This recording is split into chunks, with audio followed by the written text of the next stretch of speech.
నమస్కారం. జిల్లా సమగ్ర నివేదిక స్వాగతం. ఈ కార్యక్రమం ద్వారా ఆయా జిల్లాల్లో అభివృద్ధి కార్యక్రమాలు, ముఖ్య ఘటనలు, పరిణామాలు మరియు ఇతర అంశాల గురించి తెలుసుకుంటున్నాం. ప్రస్తుతం జగిత్యాల జిల్లా నుంచి మహాదేవ్ గారు అందుబాటులో ఉన్నారు. ఆయన అడిగి మరిన్ని వివరాలు తెలుసుకుందాం. నమస్కారం అండి మహాదేవ్ గారు. నమస్కారం సార్. జగిత్యాల జిల్లాలో ఇటీవల చోటు చేసుకున్న సంఘటనలు, కార్యక్రమాలు తెలియజేయండి.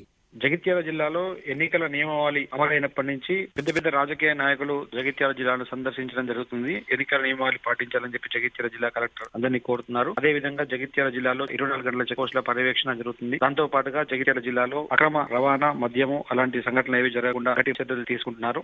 జగిత్యాల జిల్లాలో ఎన్నికల ఏర్పాట్లు ఏ విధంగా కొనసాగుతున్నాయి? ఎన్నికల నియమావళి పాటించాలని జగిత్యాల జిల్లా కలెక్టర్ షేక్ యాస్మిన్ బాషా కోరారు. జగిత్యాల జిల్లాలో రాజకీయ పార్టీల ప్రతినిధులతో సమావేశం నిర్వహించారు. జగిత్యాల జిల్లాలో 7,09,311 మంది ఓటర్లు ఉన్నారు. లోక్సభ ఎన్నికల కోసం జగిత్యాల, కోరుట్ల, ధర్మపురి నియోజకవర్గాల్లో 785 పోలింగ్ కేంద్రాలు ఏర్పాటు చేశారు. శాంతి భద్రతలు మరియు ఎన్నికల సందర్భంగా జగిత్యాల జిల్లా పోలీస్ శాఖ తీసుకుంటున్న చర్యలు ఏమిటి? జగిత్యాల జిల్లాలో శాంతి భద్రతల నేపథ్యంలో గానీ, ఎన్నికల నేపథ్యంలో గానీ జగిత్యాల జిల్లా ఎస్పీ కఠినమైనటువంటి చర్యలు అవలంబిస్తున్నారు. ఎన్నికలను సజావుగా నిర్వహించేందుకు చెక్ పోస్టులు కీలకమైనటువంటి పాత్ర పోషిస్తాయని, అలాంటి చెక్ పోస్టుల వద్ద పకడ్బందీ తనిఖీలు నిర్వహించాలని జిల్లా ఎస్పీ అధికారులు ఆదేశించి ఉన్నారు. జగిత్యాల జిల్లాలో చిన్నపిల్లలపై లైంగిక వేధింపులు, చిత్రహింసల వంటి కేసులు పెరిగిపోతున్నటువంటి నేపథ్యంలో భరోసా కేంద్రాన్ని, తక్షణ సహాయ కేంద్రాన్ని ఏర్పాటు చేశారు. వైద్య, న్యాయ సహాయంతో పాటు నేరస్తులకు శిక్ష పడేలా పోలీసులు అన్ని చర్యలు తీసుకుంటున్నట్లుగా ఎస్పీ సంక్రీత్ సింగ్ తెలిపి ఉన్నారు. కుష్టు వ్యాధి నివారణ చర్యల్లో భాగంగా జగిత్యాల జిల్లా వైద్య శాఖ తీసుకుంటున్న చర్యలేంటి? జగిత్యాల జిల్లాలో కుష్టి వ్యాధి నిర్మూలనకు ప్రభుత్వం ఇంటింటా సర్వే చేపట్టింది. జిల్లా వ్యాప్తంగా 18 మండలాల్లోని 22 పిహెచ్సిల్లో 757 సెర్చ్ టీంల ద్వారా ఇంటింటా సర్వే నిర్వహించారు. జగిత్యాల జిల్లాలో ఇప్పటికీ 75 మంది కుష్టి వ్యాధిగ్రస్తులు ఉండగా ప్రస్తుతం 1744 మంది అనుమానితులను ఇంటింటా సర్వేలో గుర్తించారు. పరీక్షల అనంతరం వ్యాధి నివారణ కోసం అవసరమైనటువంటి మందులను ప్రాథమిక ఆరోగ్య కేంద్రం ద్వారా అందించనున్నారు. రాష్ట్ర ఆర్థిక గణాంక శాఖ నివేదిక ప్రకారం జగిత్యాల జిల్లా ఏ స్థానంలో ఉంది? రాష్ట్ర ఆర్థిక గణాంక శాఖ సర్వే ప్రకారం జగిత్యాల జిల్లా పలు రంగాల్లో మిశ్రమ ఫలితాల్లో ఉంది. 10 ఏళ్లతో పోలిస్తే స్థూల ఉత్పత్తి పేరిన పోయిన సంవత్సరంతో పోలిస్తే తక్కువగా నమోదైంది. సాగునీటి లభ్యతతో ఇటీవల పంట సాగు విస్తీర్ణం గణనీయంగా పెరిగినప్పటికీ కూడా పారిశ్రామికంగా వెనుకంజలో ఉన్న నేపథ్యంలో వ్యవసాయ అనుబంధ పరిశ్రమలు, ఇతర స్వయం ఉపాధి అవకాశాలను మెరుగుపరచాల్సిన అవసరం ఉందని చెప్పి నివేదికలో తెలియపరిచారు. గనులు, నీటి సరఫరా, రవాణా తదితర రంగాల అభివృద్ధి కొలమానంగా స్థూల ఉత్పత్తి జీడీపీని లెక్కిస్తారు. జగిత్యాల జిల్లా స్థూల ఉత్పత్తిలో ప్రస్తుత తలసరి ఆదాయం 1,46,723గా ఉండగా తలసరి ఆదాయంలో జగిత్యాల జిల్లా రాష్ట్రంలో 25వ స్థానంలో ఉంది. లింగ నిష్పత్తి 1036గా ఉన్నట్లుగా ఆర్థిక గణాంక శాఖ వెల్లడించింది.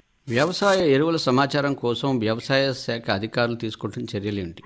ఎరువుల నిల్వల సమాచారం ఎప్పటికప్పుడు తెలుసుకోవడంతో పాటు పక్కాగా పర్యవేక్షణ కొనసాగేలా వ్యవసాయ శాఖ ఫెర్టిలైజర్స్ ఇన్వెంటరీ వెరిఫికేషన్ సిస్టమ్ వైఫ్ అనేటువంటి యాప్ ను అందుబాటులోకి తీసుకొచ్చింది. ఇందులో సహకార సంఘాలు, ఎరువుల దుకాణాల వివరాలు నిక్షిప్తమై ఉంటాయి. ఆయా దుకాణాల వ్యవసాయ శాఖ అధికారులు ఎప్పటికప్పుడు తనిఖీ చేస్తూ నిల్వల సమాచారాన్ని పర్యవేక్షిస్తున్నారు. తద్వారా ఎరువుల కొరతకు అడ్డుకట్టమే పడకుండా, అక్రమాలు తావు లేకుండా సజావుగా విక్రయాలు జరిగేందుకు రైతులకు ప్రయోజనం చేకూరే విధంగా ఉంటుందని చెప్పి ఈ యొక్క యాప్ ను జగిత్యాల జిల్లా అధికారులు వినియోగిస్తున్నారు. ఈ యాప్స్ వల్ల రైతులకు మేలు చేకూరుతుందని చెప్పి జిల్లా పిఏఓ వాణి తెలిపారు. జగిత్యాల జిల్లాలో వేసవి పంట సాగుకు భూగర్భ జలాల పరిస్థితి ఎలా ఉంది? జగిత్యాల జిల్లాలో వేసవికి ముందే భూగర్భ జలాల నీటి మట్టం తగ్గినట్లుగా తెలుస్తోంది. ఈ సీజన్ లో చలి ప్రభావం లేకపోవడం, జనవరి నుంచి ఇప్పటి వరకు సాధారణం కన్నా సగటున 2 నుంచి 5 డిగ్రీల ఉష్ణోగ్రత నమోదు కావడంతో వేసవికి ముందుగానే భూగర్భ జల మట్టం వేగంగా అడుగంటుతోంది. జిల్లాలో ఈ యాసంగికి సంబంధించి 2.82 లక్షల ఎకరాల్లో అన్ని రకాల పంటలు సాగు చేస్తున్నారని ఒక అంచనా. నీటి లభ్యతతో 3.36 లక్షల ఎకరాలకు సాగు పెరిగినప్పటికీ ఇందులో 2.97 లక్షల ఎకరాల్లో వరి పంట ఉంది. మిగిలినటువంటి విస్తీర్ణంలో మక, ఆవాలు, నువ్వులు తదితర పంటలు పండిస్తున్నారు. మామిడి, పామ్ ఆయిల్ తదితర తోటలకు నీటి పారకం అధికంగా అవసరం ఉంటుంది. చివరికి ఆయకట్టుకు కాలువ నీరు చేరకపోవడంతో రైతులందరూ భూగర్భ జలాన్ని అధికంగా వాడినారు. ఈ 2024 ఫిబ్రవరి నెలాఖరు 4.93 మీటర్ల జలమట్టం తగ్గింది. గత జనవరిలో 4.65గా నీటి మట్టం ఉంది. ఏప్రిల్లో కనీసం 1-2 నీటి తడలు వదలకుంటే వరి పంట చేతికి అందేటువంటి అవకాశం తక్కువ ఉంటున్న సందర్భం లోపల నేపథ్యంలో భూగర్భ జలాలను పొదుపుగా వాడుకోవాలని భూగర్భ జల వనరుల శాఖ జిల్లా అధికారి నరసింహులు రైతులకు సూచిస్తున్నారు. ఇదండి జగిత్యాల జిల్లా నుంచి మహాదేవ్ గారు అందించిన జిల్లా సమగ్ర నివేదిక. మరో రోజు మరో జిల్లా నుంచి సమగ్ర నివేదికను విందాం. అంతవరకు సెలవు. నమస్కారం.